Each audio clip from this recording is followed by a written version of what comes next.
solemos citar bastante aquí en Reporteros MX, editor del diario La Opinión, el diario más leído en español de Estados Unidos. Jesús García, te envío un fuerte abrazo, te saludo a la distancia. ¿Cómo estás? Bienvenido. Perdona que estaba yo en mute, me auto-veto a veces. ¿Cómo estás? Gracias. Te autocensuras. Me autocensuro. Gracias. ¿Cómo estás? Muy bien, Jesús. Te agradezco mucho que nos tomes la llamada. Pues inicio con lo que ha estado bastante comentado en redes sociales. Eric Trump, el hijo del presidente Trump, en Fox News, para variar, hizo una declaración que pues algunos hasta como que quisieron justificar, me pareció medio raro, asegurando, lo que dijo, que si México por alguna razón atacase a los Estados Unidos los decapitaría en 4 segundos. ¿Que de verdad pesa una declaración de ese estilo de la familia del presidente de los Estados Unidos en medio de una tensión diplomática con su vecino? No, lo que abona mucho es este discurso MAGA, pero realmente los medios serios ni siquiera lo toman en consideración.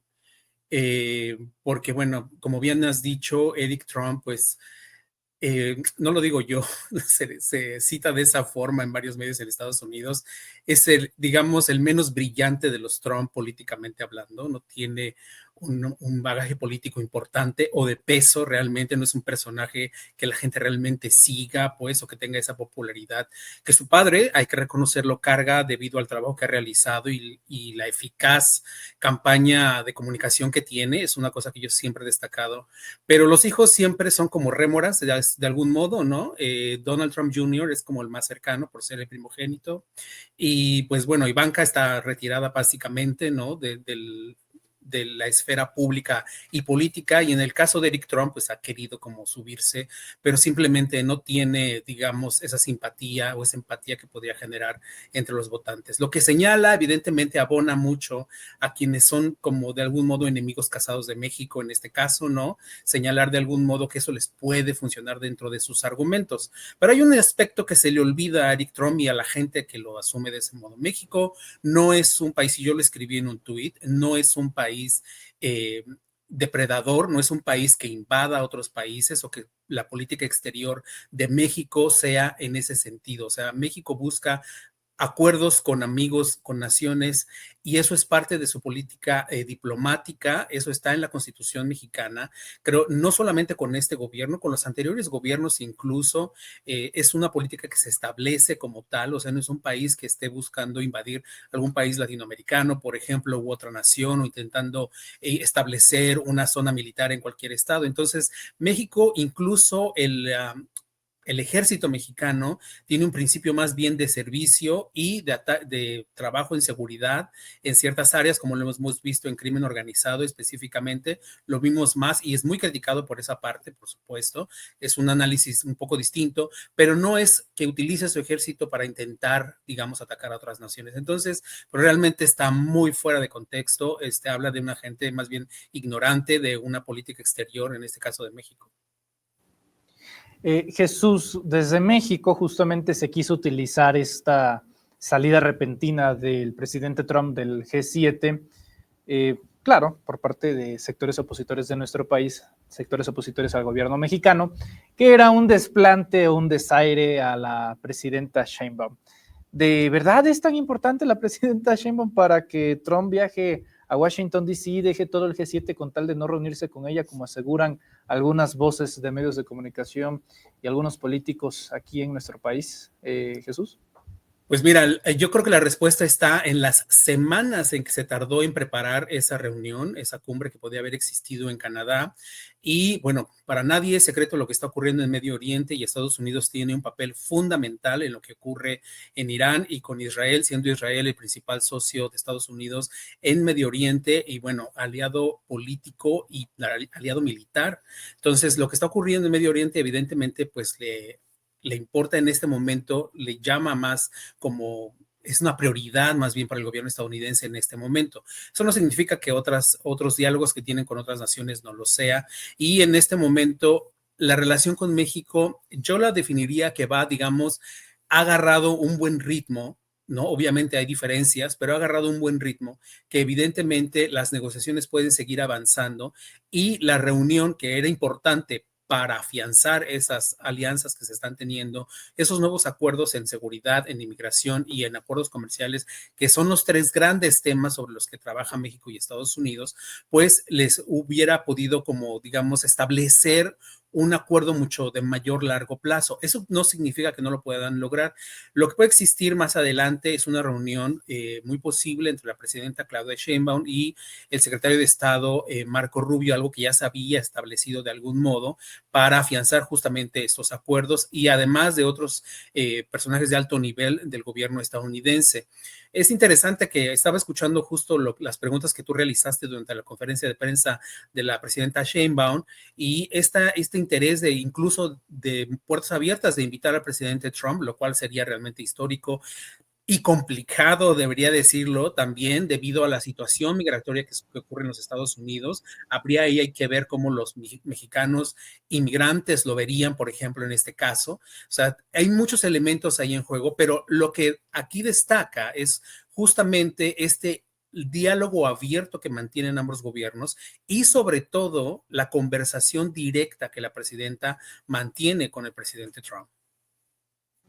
Sí, que la última vez que vino Trump a nuestro país dentro de la carrera política o dentro de su carrera política fue hace 9 años y ni siquiera fue como un señor en funciones, no era presidente de los Estados Unidos, ni siquiera vino en calidad de candidato presidencial a raíz de la invitación del presidente Peña Nieto a Los Pinos. De hecho, Trump no ha tenido ninguna especie de visita oficial a nuestro país desde entonces. Tú me dices bastante complicado, imposible. Entonces, no lo veo Jesús, imposible, verlo pero en los pasillos de Palacio Nacional. No lo veo imposible, pero lo veo muy difícil y te voy a decir, en Estados Unidos el tema de la popularidad de un mandatario en una nación es importante. O sea, para acá, Estados Unidos, esos parámetros son fundamentales. El último reporte que tiene el Pew Research Center sobre la popularidad del presidente de Estados Unidos en México es apenas del 8%. Entonces, le conviene realmente al presidente Trump con su política migratoria, con que son los inmigrantes mexicanos los que más están siendo más deportados, que en Los Ángeles, donde hay una población altamente mexicana, está enfrentando lo que estamos viendo ahora, ir a México en este momento. La verdad, lo dudo mucho. Sería un paso de alto riesgo. Y México también podría enfrentar incluso críticas en ese sentido. Es más fácil que, como lo hizo el presidente Andrés Manuel López Obrador, viaje la presidenta Claudia Sheinbaum a Washington, D.C. y tenga una cumbre bilateral con el presidente Trump y establezcan ahí, digamos, las bases porque tiene el gobierno estadounidense mayor control. Esa es una perspectiva también de visión. No quieren poner evidentemente en riesgo la imagen digamos, en el exterior del presidente. Si te das cuenta, el presidente visita zonas de aliados, países donde tiene aliados y donde ya los acuerdos son muy importantes. Lo vimos, bueno, que ha ido a Medio Oriente, ¿no? Para lograr acuerdos importantes de inversiones, etcétera. Entonces, es como se maneja mucho la política exterior. No lo veo imposible, pero lo veo muy, muy complicado. Correcto. En cualquiera de los casos, tiene que haber una reunión eventualmente. Me gustaría preguntarte, Jesús, ¿en qué momento llegan ambos? ¿En qué momento llegan ambos, considerando las situaciones en Estados Unidos?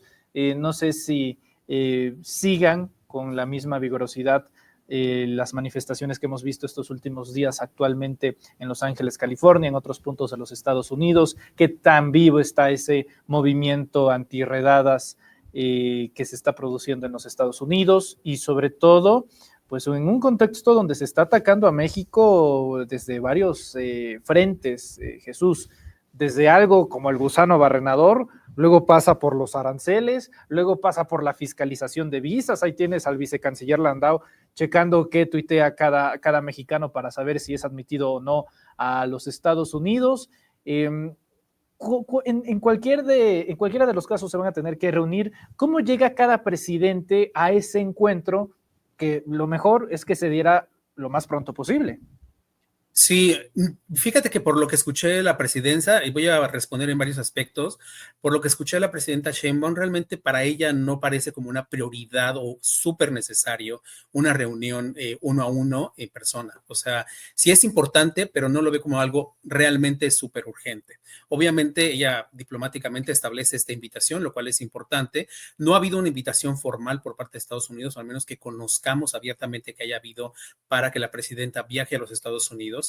Sería más viable en ese sentido. Ahora, anteriormente, de hecho, justo antes de que el presidente asumiera y varios análisis en los que yo he participado, debates, una de las cosas que yo ponía siempre sobre la mesa es el hecho de que México siempre tiene diversos tipos de opositores en los Estados Unidos. Hay muchos tipos de lobbies que se mueven. Hay congresistas que son más antimexicanos que otros. Hay otros que son, digamos, que tienen, les preocupan ciertos aspectos. Entonces siempre va a haber pues un elemento que se va a poner o por supuesto sobre la mesa para cuestionar a México y principalmente por parte de los republicanos en este momento que tienen pues un mayor poder tanto en el Congreso y lo vemos también en el gobierno federal. Ahora, lo que ayuda mucho, y eso yo sí lo veo y lo destaco todo el tiempo que estoy en este tipo de, y te agradezco la invitación en ese sentido, es esta comunicación abierta. Es decir, México sí está teniendo un diálogo importante de altísimo nivel con el gobierno estadounidense y está logrando acuerdos. O sea, la política diplomática que está siguiendo en este momento la presidenta desde la presidencia ha sido muy efectiva, ha logrado muy bien, muy buenos acuerdos, se ha avanzado bastante bien con el apoyo también, por supuesto, del secretario de Economía, Marcelo Ebrard, y con el apoyo que está teniendo, que no lo hemos visto tan protagonista en ese sentido, del secretario de Relaciones Exteriores, Juan Ramón de la Fuente, ¿no? Que a veces lo vemos como que no está tan presente cuando debería estar, pero la diplomacia no siempre es tan pública y hay muchas cosas que se mueven tras bambalinas. Entonces, creo que en el escenario, digamos, si ella viajara a Estados Unidos, sería bueno, pero evidentemente creo que habría algún tipo de protesta, por supuesto, porque hay mucha gente,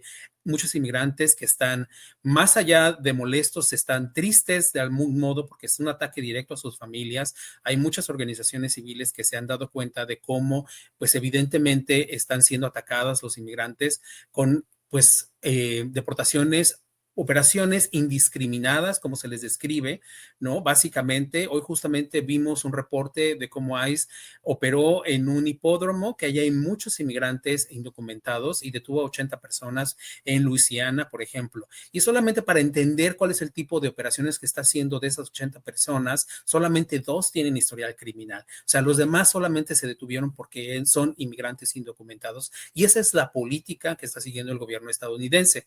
Ahora, ¿qué hay positivo? Hemos visto una acción importante por parte de los consulados en Los Ángeles, al menos, ¿no? De esta atención abierta, ha estado en comunicación a través de redes sociales, promoviendo la ayuda, la información para que la gente pueda acceder a tener ayuda, etcétera, etcétera. Entendemos hasta este momento no hemos tenido quejas o no hemos reportado quejas de que el gobierno no está atendiendo a la gente. Eso es positivo. Entonces, eso puede ayudar a despresurizar algún tipo de descontento. Pero eso estamos hablando solamente de Los Ángeles. Y hay que recordar que los inmigrantes mexicanos pues están en muchas partes de Estados Unidos. Hay una población importante incluso en Washington, D.C., una población importante donde ha habido redadas fuertes.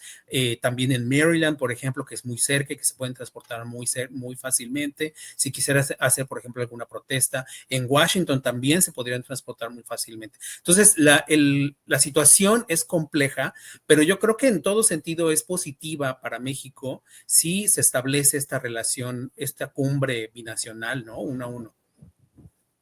Correcto. Jesús, para finalizar en este tema de agenda internacional, porque también hay cosas interesantes en la política estadounidense, ¿cuál es tu balance de la visita de la presidenta Sheinbaum al G7? Pues fue bastante positiva todo lo que yo he estado revisando con los reportes oficiales de las reuniones. Me parece que hizo fue una muy buena decisión acudir, aunque bueno, he leído mucho a la oposición que confunde o no conocen mucho de lo que son este tipo de cumbres. El G7 es muy claro, es G7 porque solamente pertenecen ciertos países. No puede ser G8 porque no hay una transformación o no se han modificado sus reglas para que integren más países. Pertenece México al G20, es un tipo de reunión distinta, ¿no? Entonces, evidentemente, al ser una invitada por parte de Canadá, que es el que preside esta cumbre que se realizó en Canadá, pues fue muy bueno que lo aceptara porque le permitió tener un acercamiento directo con los líderes de las naciones más poderosas a nivel mundial, poderosas económicamente, poderosas políticamente y poderosas geopolíticamente, ¿no? Que es importante para México en ese sentido. O sea, el hecho de verla reunida y ver los mensajes que recibe por parte de los líderes que estuvieron con ella y que no hubo reuniones privadas también, abrir la puerta a nuevos tipos de acuerdo, por ejemplo, y también un poco limar esta relación que se había mermado con Canadá. Hay que recordar que con Justin Trudeau y parte incluso de su equipo había, digamos, mermado la relación con México por algún tipo de comentario o irse de algún modo por la libre en la relación que incluía a los tres países, ¿no? Ahora estamos viendo un cambio, digamos, en perspectiva, lo cual es muy bueno, y la presidenta de algún modo, pues viene a cerrar, digamos, para empezar un nuevo capítulo, perdón.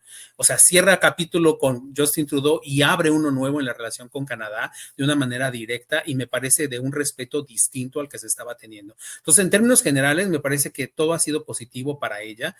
Digo, las críticas sobre cómo está viajando, etcétera, me parece realmente asuntos nimios, ¿no? Realmente ella tiene a disposición, obviamente, pues aviones que corresponden al ejército, como muchos otros líderes de otros países tienen.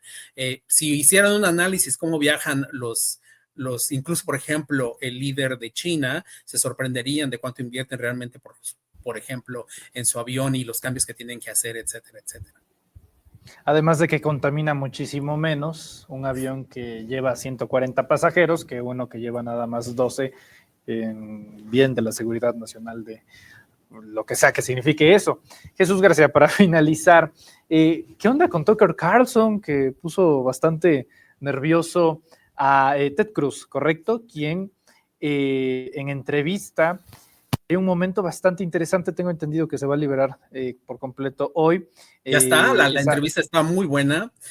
Muy bien. Yo honestamente, Manuel, te lo digo aquí en serio, no soy muy fan de Tucker Carlson, nunca he sido fan de él, pero debo reconocer que tiene una habilidad muy interesante en trabajar con ciertos personajes, y una de las cosas que me gusta mucho que él hace es que hay personajes republicanos que él conoce muy bien, y entonces tiene esa posibilidad de hacerle cuestionamientos que otros periodistas difícilmente podrían hacerle, incluyendo nosotros. O sea, primero que nos pudieran otorgar una entrevista, ellos no lo hacen, pues tienen muy específico con qué sí hacen entrevistas, y son 3 o 4, por ejemplo, personas que tienen sus propios programas, como es tu caso, por ejemplo, ¿no? O algunas televisoras muy específicas, no van con todo mundo. Entonces, el hecho de que Tucker Carlson tenga acceso a este tipo de personajes es bueno, por un lado, pero por otro, creo que se preparó muy bien en el tema de la relación con Irán y lo que está ocurriendo en Medio Oriente, también con el asunto de Israel, y pues sacó completamente de sus casillas y de su zona de confort a Ted Cruz, que no sabía absolutamente nada. Ahora lo he estado viendo en redes sociales, tratando un poco de atacar a Tucker Carlson, pero realmente no puede mucho, porque ya lo que se vio, o sea, quedó en evidencia que hay mucha ignorancia, lamentablemente, no solamente, y eso sí lo tengo que establecer, es algo triste, entre los políticos estadounidenses hay mucha ignorancia sobre otras naciones. Entonces, se empiezan a interesar en otros países más cuando compete a Estados Unidos, hay una relación directa con Estados Unidos. Algunos, no todos. Y hay muchos otros que sí tienen un interés genuino en otros países, en incluso algunos me han dicho, yo no sé por qué no tenemos como incluso viajes importantes a otras naciones para conocer cómo son sus sistemas políticos, la relación en los parlamentos, etcétera, etcétera. Pero en este caso, pues quedó evidente que Ted Cruz, que es un personaje además completamente maga, quedó pues totalmente descobijado, ¿no? Por su propia ignorancia sobre lo que está ocurriendo con Irán. Querido Jesús García, te agradezco muchísimo estos minutos para Reporteros MX. Te pido por favor que nos compartas tus redes sociales para estar al pendiente de tus opiniones. Te agradezco a ti, yo te sigo mucho, te felicito por tu espacio. Gracias. Creo que tuviste una gran mención como uno de los de los comunicadores con espacios independientes. La verdad te felicito, es un esfuerzo único que la verdad espero que la gente siga apoyando porque se requieren espacios independientes y distintos, que eso que me parece fundamental. Además, por supuesto, de lo que es la prensa tradicional de donde yo vengo, todos esos espacios enriquecen el debate público. Les agradezco muchísimo la invitación. La gente que me quiera seguir en X es donde más publico, que es Jesús Gar, ahí me pueden seguir y pues nada más no me manden tantos insultos porque a veces me encuentro enojado y les contesto mal, no es cierto, pero ahí me pueden seguir y los leo siempre. Muchas gracias y hasta pronto. Muchas gracias, Jesús. También un fuerte abrazo. Es Jesús García.